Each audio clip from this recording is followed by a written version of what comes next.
বন্ধুরা, আমাদের ছাদ বাগানের মধ্যে থাকা সমস্ত পার্মানেন্ট গাছগুলোর মধ্যে প্রচুর পরিমাণে ফুল ও ফল আসার উপযুক্ত একটা সময় হলো এই গ্রীষ্মকাল। কিন্তু গ্রীষ্মকাল শুরু হওয়া মাত্রই আমরা প্রতি বছরই লক্ষ্য করতে পারি যে ধীরে ধীরে তাপমাত্রা বাড়লেই আমাদের গাছগুলো নিস্তেজ হয়ে পড়ে। কোনো গাছের কুঁড়ি এইরকম হলুদ হয়ে গাছ থেকে ঝরে পড়তে আরম্ভ করে, আবার কিছু কিছু গাছের পাতা সবুজ থাকার বদলে আমরা লক্ষ্য করতে পারি হলুদ হয়ে গাছ থেকে ঝরে যাওয়ার ফলে গাছগুলো ধীরে ধীরে ন্যাড়া হতে আরম্ভ করে। আবার কোনো কোনো গাছ যেটা করে নিজের গ্রোথকে থামিয়ে দিতে আরম্ভ করে, গাছ একেবারেই ফুল ও ফল আনাকে ধীরে ধীরে বন্ধ করে দেয়। এবং এই সমস্যাগুলো আরও জটিল হয়ে ওঠে যখন আমরা বিভিন্ন ধরনের পরিচর্যা করেও গাছের এই সমস্ত সমস্যার সমাধান একেবারেই করতে পারি না। আর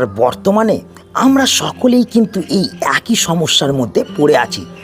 আর এই সমস্যার সমাধান কেবলমাত্র গাছের মধ্যে জল প্রয়োগ করলে বা নানান ধরনের সারকে ব্যবহার করলেই কিন্তু হবে না। এই প্রচণ্ড দাবদাহের মধ্যেও আমাদের ছাদ বাগানের মধ্যে থাকা সমস্ত পার্মানেন্ট গাছগুলোর গ্রোথকে যদি আমাদের দ্বিগুণ হারে বাড়াতে হয়, গাছের মধ্যে পাতা হলুদ হয়ে যাওয়া এবং কুঁড়ি ঝরে পড়ার সমস্যাকে যদি চিরতরে আমাদের বন্ধ করতে হয়, তার সঙ্গে সঙ্গে আমাদের প্রত্যেকটা পার্মানেন্ট গাছের মধ্যে যদি এই প্রচণ্ড দাবদাহের মধ্যেও প্রচুর পরিমাণে ফুল এবং ফলকে আনতে হয়, তাহলে এই সময় আমাদের গাছের জন্য যেমন এক্সট্রা কিছু কেয়ারের প্রয়োজন, তেমন গাছের মধ্যে ফসফরাস, পটাশিয়াম এবং মাইক্রোনিউট্রিয়েন্টযুক্ত খাবারের কিন্তু প্রয়োজন।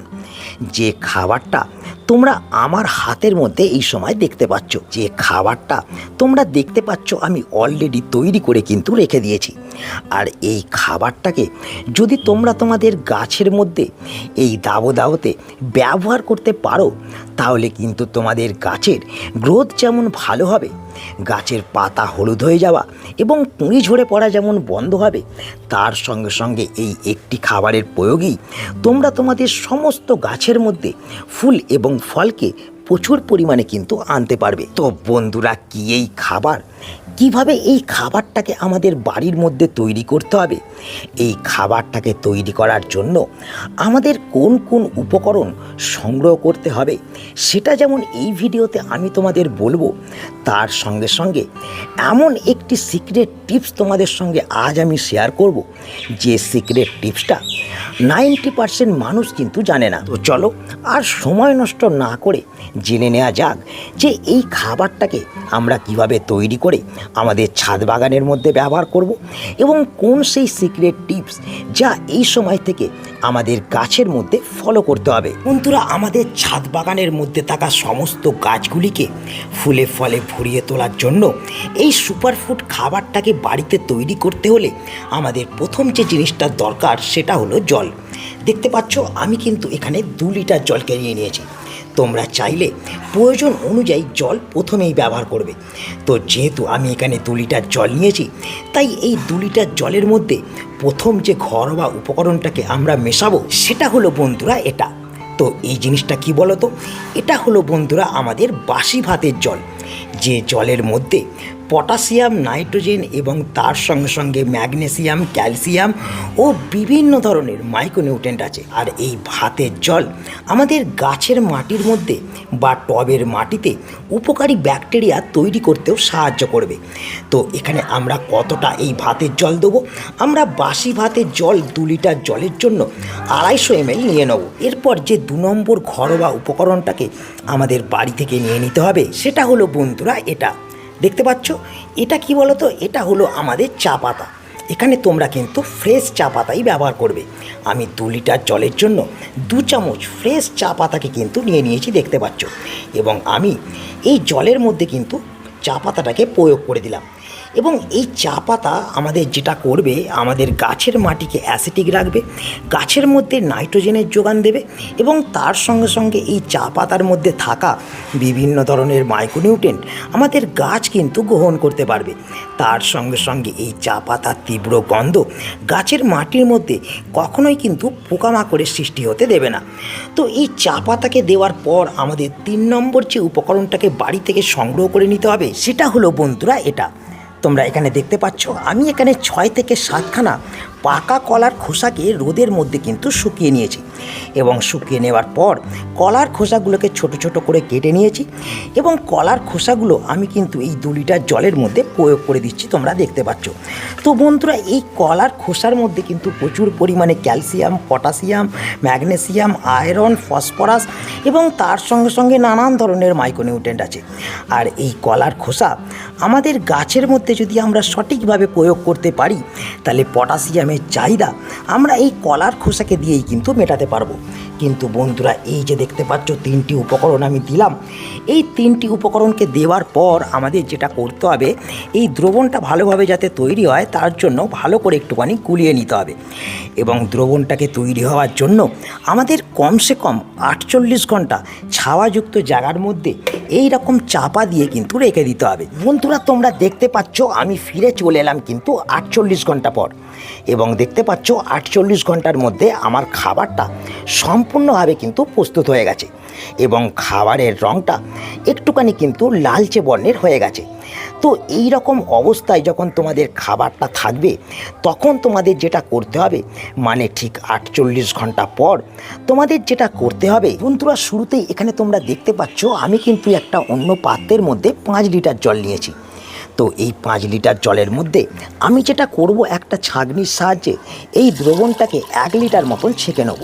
মানে তোমাদের যেটা করতে হবে 1:5 রেশিওতে তোমাদের এই দ্রবণটাকে কিন্তু মিক্স করতে হবে।